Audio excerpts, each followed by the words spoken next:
Much. Next is Jamie McCleary, who's a mom, and Jamie is also a volunteer with the Pregnancy and Infant Loss Awareness Network. Thanks for being here, Jamie. Would you like to speak? Thank you very much for having me and for spearheading this crucial bill. I'd like to read a quote I'm sure most of you will recognize.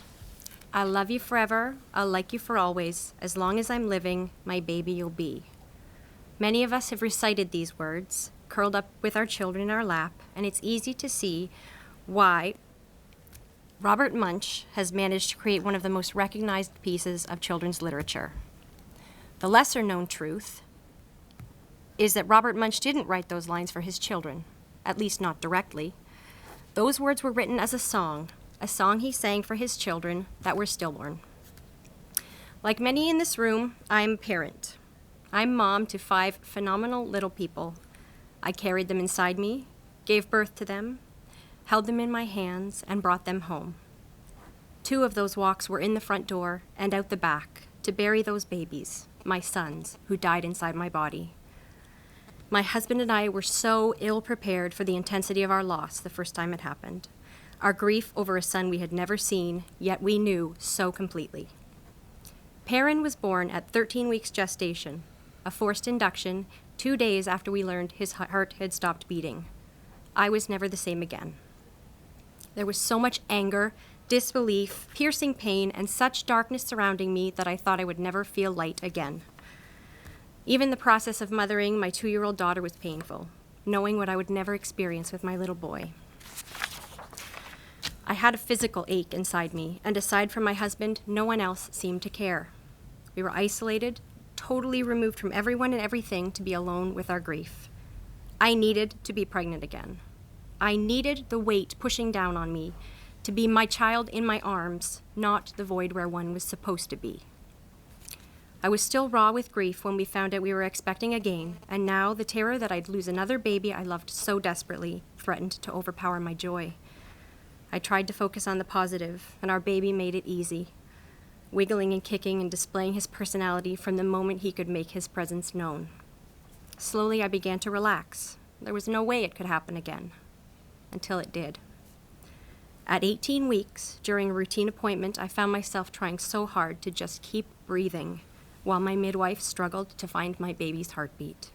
It was quiet. We spent 3 days in and out of the hospital emergency room, being sent home and brought back for another ultrasound, another opinion, another plan. I pray every day that no one ever has to go home night after night and told to sleep with the child they love more than words dead inside them. Matson was born quietly in a hospital while my husband and I hid away in our room, surrounded by babies crying. His body dropped in a bucket of water on the table in my room. Seeing my beautiful baby boy reduced to medical waste, having to reach in and fish him out just to hold him, to see his face, is quite possibly the worst thing I have ever experienced. I will never forget what that felt like. In the midst of grieving, struggling to find meaning, the anger, isolation, and rejection I felt from the rest of the world, I found the Pregnancy and Infant Loss Network.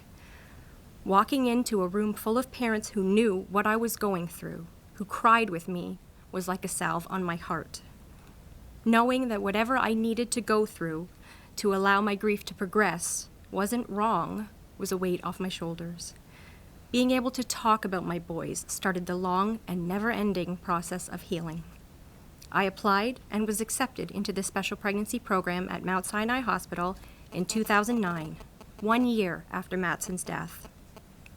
The most phenomenal team of doctors and support staff guided me through 2 more pregnancies and 2 more incredible little boys I am beyond blessed to be able to tuck in at night. I don't know where I'd be without any of those people. I do know I wouldn't be here. The journey to this very room has been long and exhausting, but also one of the most meaningful. I made the slow and terrifying trek across that line from bereaved mother with the PAIL network to volunteer. I put my kids to bed some nights and make phone calls to newly bereaved. I let them tell me about their babies, let them cry, and help them begin their path to healing. I have a purpose now besides being a mom and a wife.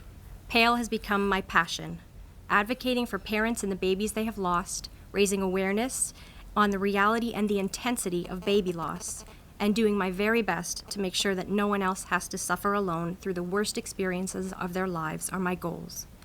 It shouldn't be so hard. Mothers shouldn't have to weep at the computer, desperately trying to find someone to talk to. Fathers shouldn't have to slip off to the bathroom to let their own tears fall, trying to be strong for their partners.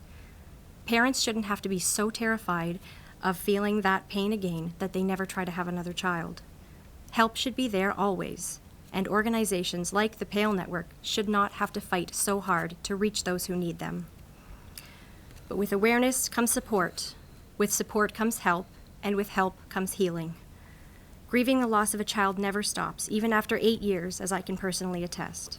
But I'm stronger in my grief, more settled with the place Perrin and Matson have in my life and my family.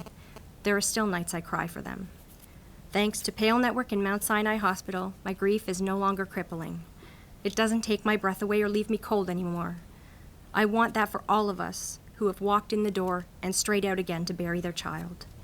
We all deserve peace, and that peace is attainable with a little bit of help. No one can do it alone, and we need to make sure they don't have to. Thank you.